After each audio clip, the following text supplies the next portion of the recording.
और अब बात करते हैं हमारी खास पेशकश की, चीन के खिलाफ जलव्यूह। 13 साल बाद भारत का बड़ा प्लान। 2007 में चीन ने जो चाल चली थी, 2020 में वो फेल हो गई। चीन को लगा था कि इस बार भी उसकी धौंस से कुछ देश डर जाएंगे, लेकिन पीएम मोदी की कूटनीति से चीन क्वाड के चक्रव्यूह में फंस गया है और जो चीज 2007 में नहीं हो पाई थी, अब वो होने वाली है।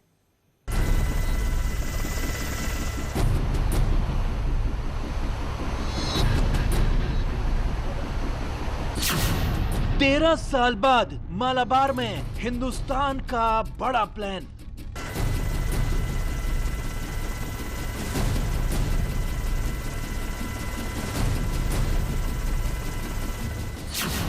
मालाबार प्लान से क्यों डरा हुआ है ड्रैगन?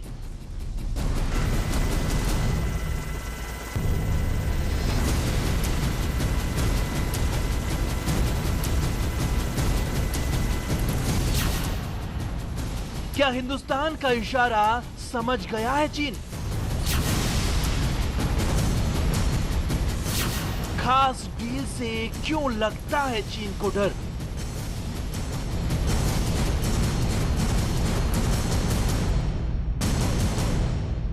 चीन को उम्मीद नहीं थी कि हिंदुस्तान उसकी हेकड़ी बंद करने के लिए इतना बड़ा प्लान करेगा।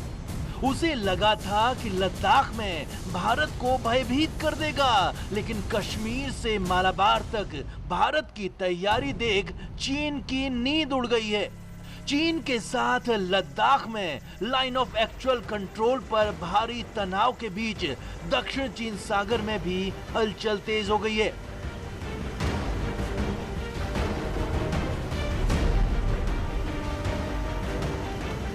समंदर में मची हलचल से चीन के होश उड़ गए हैं, क्योंकि ड्रैगन को साफ संदेश देने के लिए भारत ने अपनी रणनीति के तहत मालाबार में एक बड़े एक्सरसाइज को अंजाम दिया जाना है।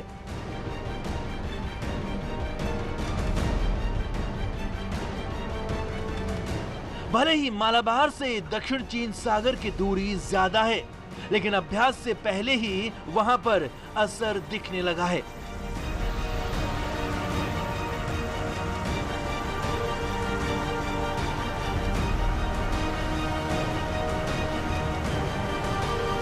क्वाड देशों के सदस्यों के बीच होने वाला मालाबार अभ्यास इस बार और भी खास होने वाला है, क्योंकि इस बार इसमें जापान के अलावा ऑस्ट्रेलिया भी शामिल होने वाला है।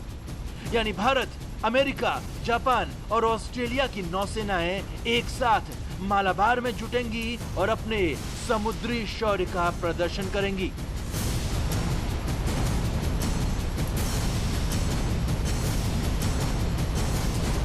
कोरोना के संक्रमण काल में जिस तरीके से चाइना का अवसरवादी, शोषणकारी, विस्तारवादी तथा नकारात्मक रुख पूरी दुनिया के सामने आया है, ऐसे में पूरी दुनिया में एक चिंता भी है और एक अलर्ट की सिचुएशन भी है।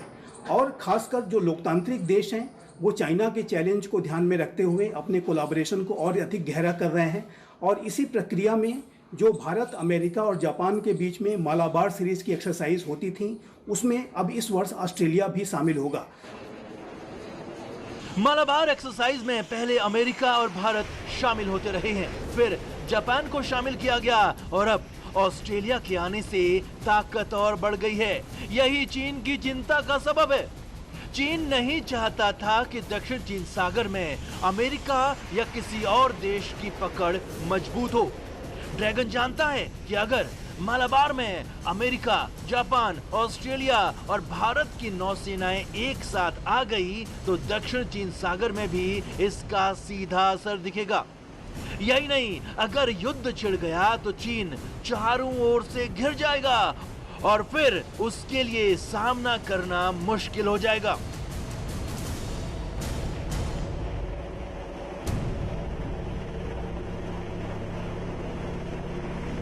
ये जो निर्णय है ये चाइना के चैलेंज को ध्यान में रखते हुए ही लिया गया है और निसंदेह ये जो निर्णय है ये चाइना के चैलेंज को किस तरीके से बेहतर तरीके से मैनेज किया जाए और चाइना के द्वारा अगर किसी तरह की कंटिजेंसी, किसी तरह की युद्ध की स्थिति पैदा की जाती है तो ये चारों देश संयुक्त रूप से किस तरीके से उस स्थिति पर विजय हासिल कर सकते हैं, इस दिशा में भी निश्चित रूप से रणनीति बनाई जाएगी।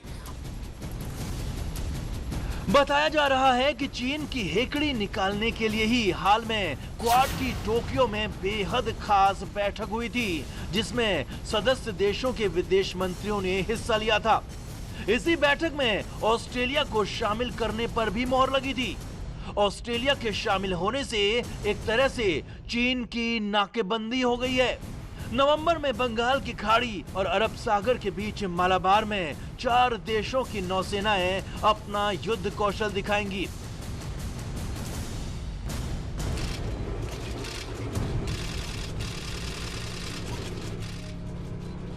यह युद्ध अभ्यास जहां इन देशों की एकजुट हुई शक्ति को दिखाएगा, वहीं चीन के लिए यह कहीं न कहीं परेशानी का भी सबब बनने वाला है, क्योंकि चीन पहले ही क्वाड और इस तरह के अभ्यास के पूरे खिलाफ है।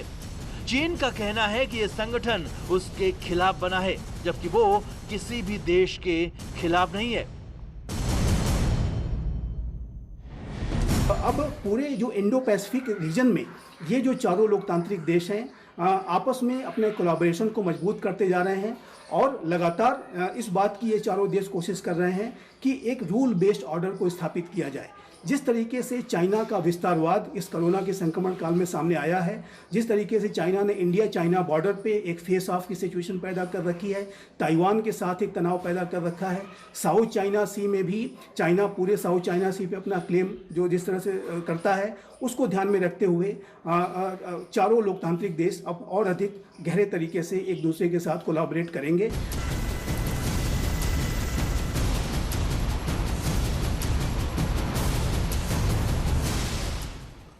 दो चरणों में होने वाले मालाबार युद्धाभ्यास के लिए बंगाल की खाड़ी और अरब सागर को चुना गया है। मालाबार अरब सागर में है। यहां पर 4 बड़े देशों की मौजूदगी चीन को अच्छी नहीं लग रही है।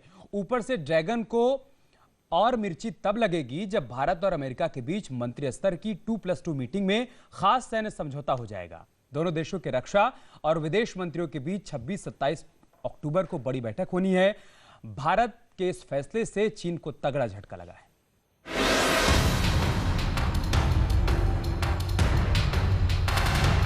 मालाबार में भारत की नौसेना हर साल अपनी तैयारी की जांच करती है, अपनी ताकत का डेमो दिखाती है। बीच बीच में जापान में भी युद्धाभ्यास होता रहता है, लेकिन 13 साल बाद मालाबार में बड़ा युद्धाभ्यास होने वाला है।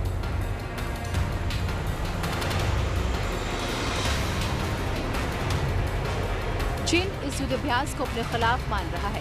इस डर को समझने के लिए आपको भारत और अमेरिका के बीच हुए कुछ साझेदारियों को समझना होगा। मालाबार में युद्धाभ्यास करने से पहले भारत और अमेरिका एक साझेदारी जिसका नाम बेका है के जरिए अपनी दोस्ती और मजबूत करना चाहता है। बेका पर 26-27 अक्टूबर को रक्षा मंत्री राजनाथ सिंह अपने समकक्ष मार्क एक्सपर के साथ बैठक करेंगे। उस दौरान विदेश मंत्री एस जयशंकर, उनके समकक्ष माइक पोम्पियो भी मौजूद रहेंगे।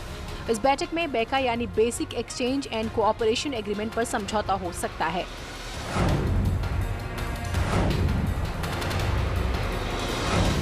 समझौता होने पर अमेरिका लॉन्ग रेंज नेविगेशन और मिसाइल टारगेटिंग के लिए भारत को एडवांस सैटेलाइट और टोपोग्राफिकल डेटा उपलब्ध कराएगा और इसकी मदद से भारत न सिर्फ अपनी सीमाओं की सुरक्षा करेगा बल्कि चीन की हर चाल पर नजर भी रखेगा। इस समझौते से चीन परेशान है। भारत और अमेरिका के बीच 2002 में general security of military information agreement हुआ था। इसके बाद 2016 में logistic exchange memorandum of agreement हुआ। 2018 में communication compatibility and security agreement हुआ।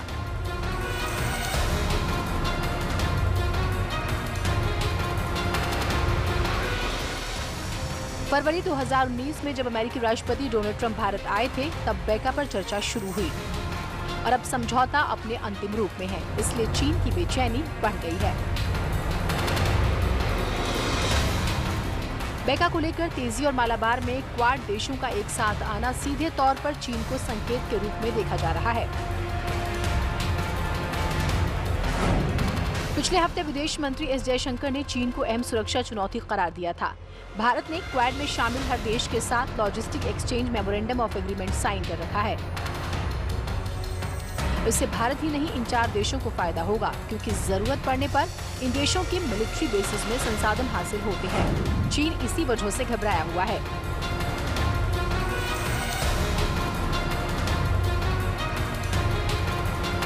रक्षा विशेषज्ञों की माने तो क्वाड देशों के रिश्तों में चीन की वजह से और नजदीकियां आई हैं।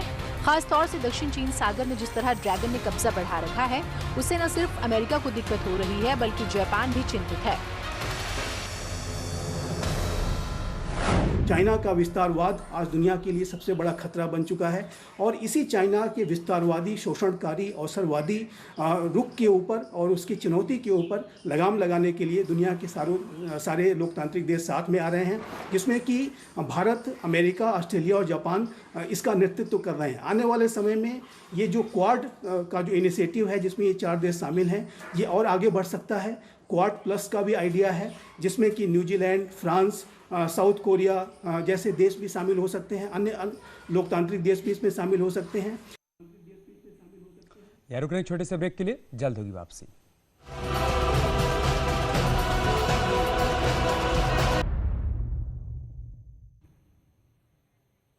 मालाबार युद्धाभ्यास से चीन तब भी परेशान हो उठा था जब सबसे पहले भारत और अमेरिका के बीच समझौता हुआ था। उस वक्त सिर्फ भारत और अमेरिका ही युद्धाभ्यास किया करते थे, लेकिन अब क्वाड टीम में 4 देश हैं और इन देशों के बीच में चीन खुद को फंसा हुआ महसूस कर रहा है। चीन और जापान की दुश्मनी दुनिया जानती है। दक्षिण चीन सागर में चीन और अमेरिका के बीच तनाव इन दिनों चरम पर है। अब चीन की वजह से भारत भी उसके खिलाफ बड़ा मोर्चा खोले हुए है। जानकारी मानते हैं कि अगर चीन की घेराबंदी नहीं होगी तो बेलगाम हो जाएगा।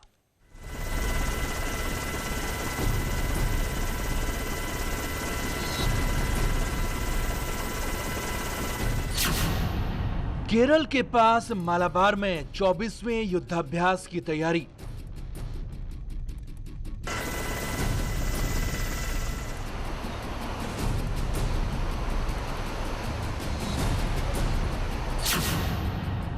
चीन के पावर को कंट्रोल करने के लिए 4 देशों का जलव्यूह। 1962 के युद्ध के बाद हिंदुस्तान समझ गया कि अगर चीन को कंट्रोल में रखना है तो इसकी घेराबंदी जरूरी है।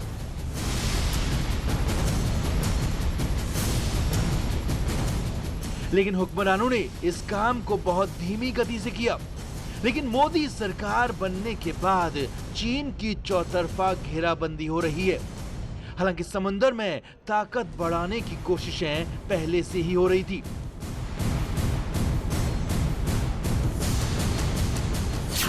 इस कड़ी में 1992 में भारत और अमेरिका ने नौसेना के बीच युद्ध का अभ्यास करने के लिए एक समझौता किया। उसी वक्त अमेरिका और रूस के बीच शीत युद्ध खत्म हुआ था। सोवियत संघ के टूटने के बाद भारत अपनी ताकत बढ़ाने के लिए अमेरिका से दोस्ती करना चाहता था। और चलिए इसके साथ इस खास पेशकश में इतना ही। खबरें जारी हैं, आप बने हमारे साथ। नमस्कार।